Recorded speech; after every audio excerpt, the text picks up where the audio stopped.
Imagine for a second leaving it all behind. And I don't just mean some things, I mean everything. It's a pretty radical idea, right? Well, it was born in the deserts of the ancient world, and it sparked a movement that would literally go on to shape Western civilization. Today, we're diving into the birth of Christian monasticism. I mean, really think about that. It's a huge challenge, not just giving up a little, but everything. Your money, your home, your ambitions. This is the very question that lit a fire, a spiritual revolution that drove people to the absolute fringes of society, all because they were searching for a deeper connection with God. So at its core, monasticism isn't just about saying a lot of prayers. It's about a complete re-engineering of your entire life. It's a deliberate choice to step off the hamster wheel, to renounce all the stuff most of us strive for, and to do it all for one reason: to achieve an absolute, unshakable spiritual focus. Okay, so why on earth would anyone actually do this? Well, you have to remember, in the first few centuries, Christianity started to get, well, pretty mainstream in the Roman Empire. And for some people, it felt like the faith was losing its edge, getting a little too comfortable.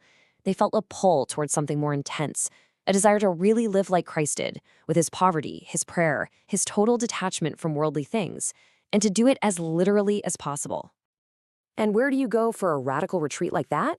You go to the desert. We're talking about the vast, empty deserts of 3rd and 4th century Egypt and Syria. This is where it all began.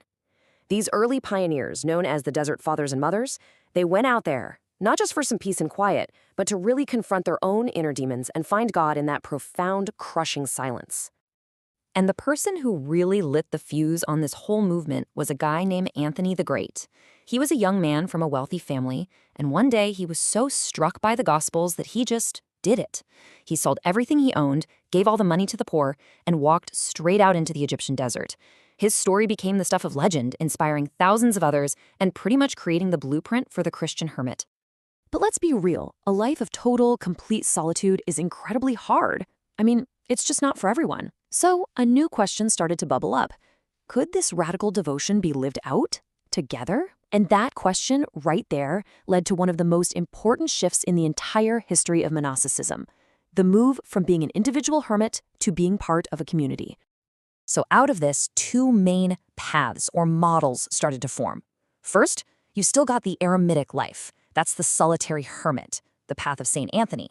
But then the second path emerged, the cenobitic life. Cenobitic just means communal. It's a shared life where monks lived together, worked together, and prayed together, all following the same set of rules. And the man who really created the playbook for this communal life was St. Pachomius. Get this, he was a former Roman soldier, so he brought that sense of military discipline to the spiritual life.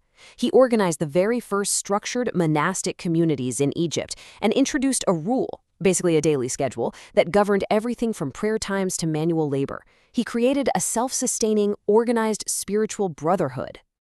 And this idea of a structured communal spiritual life, it was an absolute game changer. The concept started to travel, moving from the deserts of the East, across the Mediterranean, and right into a collapsing Roman Empire in the West. And there, it would be adapted and transformed for a whole new world. You can really see how the idea evolved through these key figures. It all starts with Anthony's solo inspiration. Then Pachomius comes along and organizes it. From there, guys like St. Basil write influential rules for the East. And then finally, St. Benedict of Nursia writes the rule that would become the absolute bedrock, the operating system, for monastic life in Western Europe for 1,000 years. At the very heart of St. Benedict's rule was this simple but incredibly profound motto: ora et labora. It's Latin for pray and work. This captured the essential rhythm of monastic life. It wasn't all just quiet contemplation.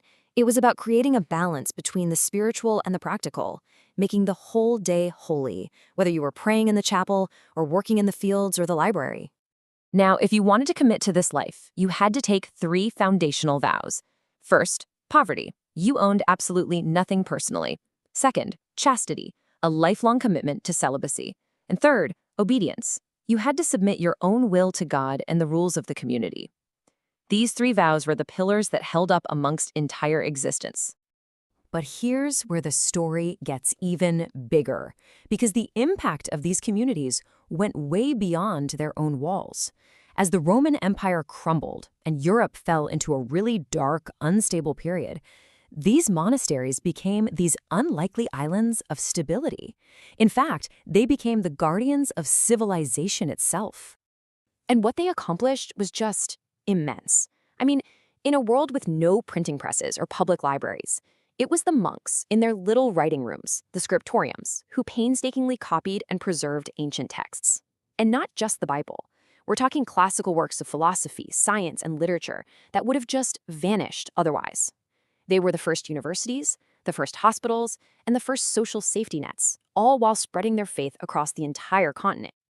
So, after all these centuries of history, what is the lasting legacy of this incredible movement that started with just a few determined people in the desert? Well, the thing is, the monastic ideal never really went away. Its call for a structured prayer life, for simplicity, and for a deep, authentic commitment to faith, that still inspires people today, both inside and outside of monastery walls. It's still this powerful invitation to a more thoughtful, more contemplative way of living. And that kind of leaves us with a final thought for our own time. Those first monks, they fled to the desert to find silence, to find clarity. In our modern world, which is just filled with constant digital noise and endless distractions, maybe their ancient quest is more relevant than ever. It makes you wonder, right? What could we find if we carved out just a little bit of that silence for ourselves?